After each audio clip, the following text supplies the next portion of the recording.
Hello বন্ধুরা, তো আজ আমি তৈরি করব সজনে খাড়ার আচার। হ্যাঁ, এটা আমার ঠাম্মা থেকে শেখা সজনে খাড়ার আচার। তো দেখো, আমি আমাদের এখানে গাছেতে সজনে খাড়া অনেকটাই কম হয়েছিল, অল্প হয়েছিল, খুবই অল্প হয়েছিল। তো সেই জন্য আমি বললাম যে তরকারি ভালো খেতে চাইছি না, তো সেই জন্য ভাবলাম যে আচার তৈরি করে রাখা যাক, তো সবাই মিলে খাওয়া যাবে। তো সেই জন্য আমি এখানে সজনে খাড়ার আচার বানাবো। আমি আমার ঠাম্মাকে বললাম যে কিভাবে তৈরি করতে হয় সেটা বলতে। তো আমার ঠাম্মা সেই মতন বললো, আর আমি আমার ঠাম্মার কথা অনুযায়ী আমার ঠাম্মা যেভাবে বলেছে আমার সেভাবেই তৈরি করার চেষ্টা করছি। তো দেখো, এখানে সজনে খাড়াগুলোকে আমি আগে ধুয়ে নিয়েছি।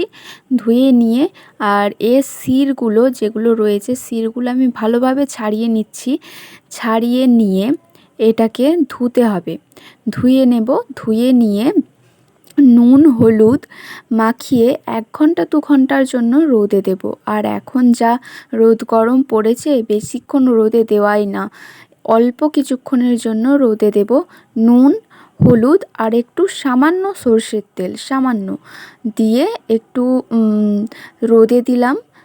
1 ঘন্টা 2 ঘন্টার জন্য রোদে দিলাম, দিয়ে তারপরে যেমন আচার তৈরি করে সেভাবে আচার তৈরি করব।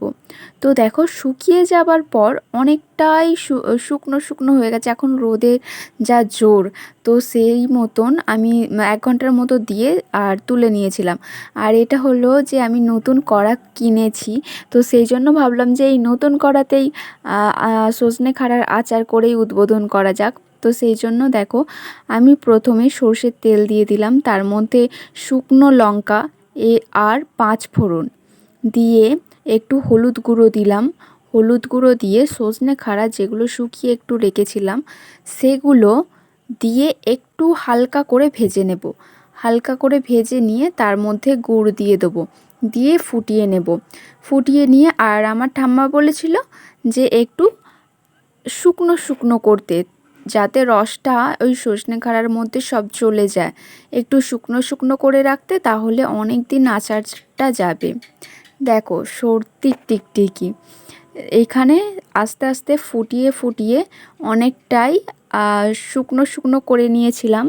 নেবার পর তারপর আমি একটু তারপরের দিন একটু রোদ খাইয়ে তারপরে আমি একটা কাঁচের বয়ামেতে রেখে দিয়েছিলাম। আর ঠাম্মা বলেছিল যে 5 দিন 7 দিন বাদ বাদ একবার করে রোদে দিতে, ওই কাঁচের বয়ামটা আচারটা রোদে দিতে। তো আমি সেই অনুযায়ী আমি এই তৈরি করে রাখছি আজ, কালকে একটু রোদ খাইয়ে নেব, নিয়ে আবার 5-7 দিন বাদ বাদ করে রোদ খাইয়ে নেব, তাহলে আচারটা খুবই ভালো থাকবে। তোমাদের কেমন লাগলো এই সজনে খাড়ার আচার রেসিপিটা? তো যদি ভালো লেগে থাকে একটা লাইক করে দিও, আর সাবস্ক্রাইব করে আমার পাশে থেকো। আজকের মতো টাটা।